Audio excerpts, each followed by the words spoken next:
नहीं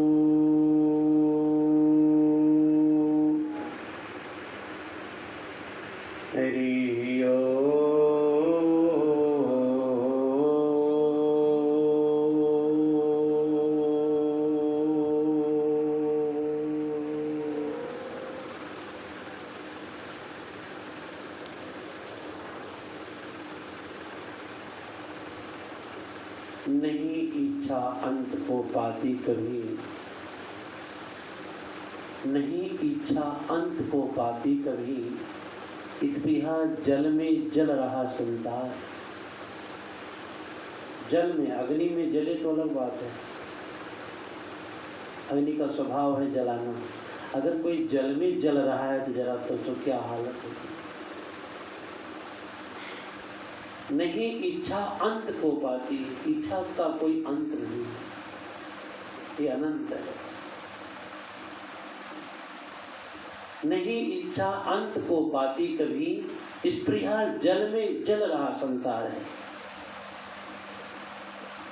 ये संसार जल में जल रहा है। भक्त विरहित जिंदगी बेकार है और साधना ही शांति का आधार है। साधना ही शांति का आधार है। साधना मतलब एक सम्यक समझ, एक सम्यक दृष्टा। सम्यक मतलब जो तुम्हारा आत्मिक स्वभाव है वो दूसरे में दिख जाए। अगर ऐसे परिप्रेक्ष्य में जीवन बहने लगे तो न जाना में जोगम जपम नहीं व पूजा। आपके पास कोई जोग नहीं है, कोई जप नहीं है, कोई पूजा नहीं, कोई प्रार्थना नहीं है, तभी जीवन सार्थक है। एक छोटे से प्रसंग से आपको हम बताना चाहेंगे।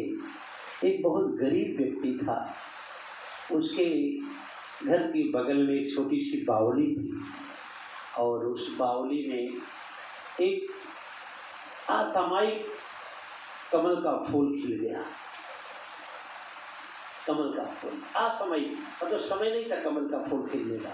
अचानक उसमें सुबह जब उठा, उसने उसकी निगाहें जब सरोवर की तरफ पड़ी तो देखा कि इस समय कमल का फूल तो बड़ा गजब का हुआ।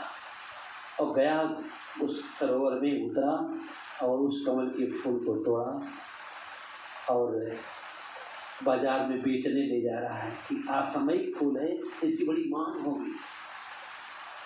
ले जा रहा था, रास्ते में तभी कुछ लोग अपने गुरु आश्रम जा रहे थे।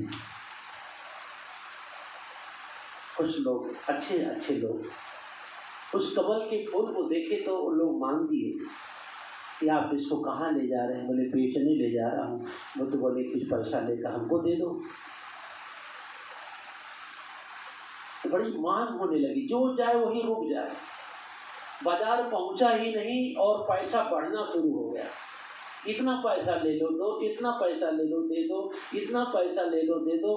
वो हैरान, अभी कमल के फूल में क्या खासियत है कि आज इतना महंगा होता जा रहा है। असामयिक तो था ही। जो ज्यादा पैसा दे रहा था उससे उसने पूछ बैठा कि मैं जानना चाह रहा हूँ कि कमल के फूल की इतनी कीमत क्यों लगती जा रही है, इतना ये महंगा होता क्यों जा रहा है, आप इसको करेंगे क्या? तो उन्होंने बताया इस फूल को हम लोग अपने गुरु के चरणों में चढ़ाना चाहते हैं। इसे जो पैसा हो आप ले लो, लेकिन दे दो। उसने नहीं दिया, कदाप नहीं दिया। जब जान गया इतना मूल्यवान है ये, तो नहीं दिया उसने। और सब लोग तो घोड़े हाथी से थे, अपने साधन से थे और उसी राह में वो भी बैठा ही था। सारे लोग उधर ही जा रहे थे गुरु आश्रम की तरफ। तो जैसे सब लोग पहुंचे वहाँ पर कोई चर्चा की बात आई तो लोगों ने अपने गुरु से बताया कि एक बहुत गरीब व्यक्ति फूल लेकर बैठा रास्ते में और हम लोग उससे मांगे कि इतना पैसा ले लो, इतना पैसा ले लो, इतना पैसा ले लो कि तो बहुत धनवान हो जाएगा, वो फूल को दे दो, हम लोग अपने गुरु को चढ़ाएंगे। लेकिन उसने दिया नहीं उस फूल को। इतना बात चल ही रही थी तब तक ये फूल लेकर पहुंच ही गया। ये भी फूल लेकर पहुंच गया कि इतना मूल्य इसका लगा करके लोग गुरु के चरणों को चढ़ाना चाहते तो क्यों नहीं मैं ही चढ़ा दूं। जबकि गुरु से कोई ज्यादा उसका लगाव नहीं था, कोई बात थी। इन लोगों से सुना उसने कि गुरु को चढ़ाना तो लेकर के पहुंचा। और जैसे गुरु के चरणों में चढ़ाया, गुरु जी तो पहले सुने ही लिए थे कि बहुत मूल्य दिया जा रहा था और ये दिया नहीं, पैसे पर नहीं आया, इन्होंने प्रेम पर आ गया। इसके अंदर अनुराग चढ़ा, इसके अंदर कोई साधना चढ़ी हुई, कुछ योग इसके अंदर दिखा और ला करके यहाँ पटक दिया। तो बोले बड़े मूर्ख लगते हो, ऐसा तुमने क्यों किया? इतना पैसा मिल रहा था, तुमको ले लेना चाहिए था, तुम्हारी गरीबी ठीक हो जाती है, तुम इसको बेच दिए होते, तुम इतने गरीब हो, ऐसा क्यों किए तुम? तो उसने सीधे कहा, इस फूल का अच्छा मूल्य देखो जरा,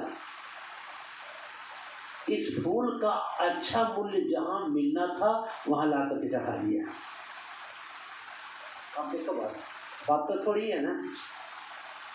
इस फूल का जहां अच्छा मूल्य मिलना था मैंने वहां चढ़ा दिया।